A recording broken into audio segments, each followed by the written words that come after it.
ఒక వ్యక్తి యొక్క విజయానికి సమయపాలన, పంక్చువాలిటీ మరియు క్రమశిక్షణ, డిసిప్లిన్ కీలకమైనవి.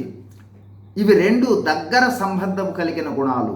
సమయపాలన అంటే సమయానికి ఉండుట, వేళను పాటించుట, ఖరారైన ఖండితమైన స్వభావము, సమయాన్ని పాటించు స్వభావం అని చెప్పవచ్చు. క్రమశిక్షణ అంటే నియమాలు మరియు నిబంధనలను పాటించు సామర్థ్యం, స్వీయ నియంత్రణలో కొనసాగుట, నిర్దిష్ట ప్రవర్తన లేదా నమూనాకు కట్టుబడి ఉండుట. సమయపాలన వల్ల ప్రయోజనాలు: 1.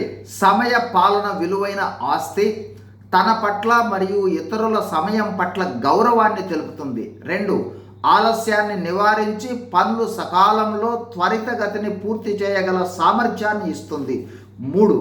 ఒక వ్యక్తి నమ్మకత్వానికి, విశ్వసనీయతకు, ఖ్యాతికి కారణమవుతుంది. 4. సాధించాలనుకున్న లక్ష్యాలను సాధించుటకు, చేరాలనుకుంటూ ఉన్న గమ్యాలను చేరుటకు అనుకూలతను కల్పిస్తుంది. ఇప్పుడు క్రమశిక్షణ ప్రయోజనాలను చూద్దాం. 1.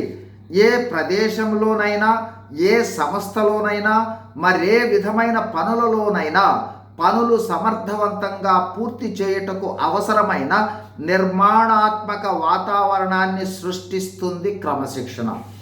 2. స్వీయ నియంత్రణతో వ్యక్తులు వారి ప్రేరణలను, ప్రవర్తనలను సమర్థవంతంగా నిర్వహిస్తారు. 3.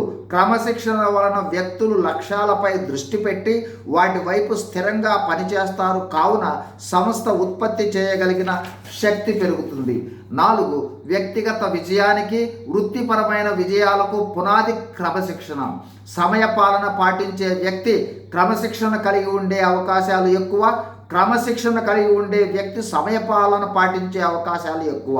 ఈ రెండు కలిగి ఉన్న వ్యక్తి ఏ రంగంలోనైనా విజయాలు సాధించడానికి అవకాశాలు చాలా ఎక్కువ. కాబట్టి సమయపాలన, క్రమశిక్షణను అలవర్చుకుందాం. జీవితంలో ఉన్నత శిఖరాలను అధిరోహిద్దాం. God bless you. Thank you.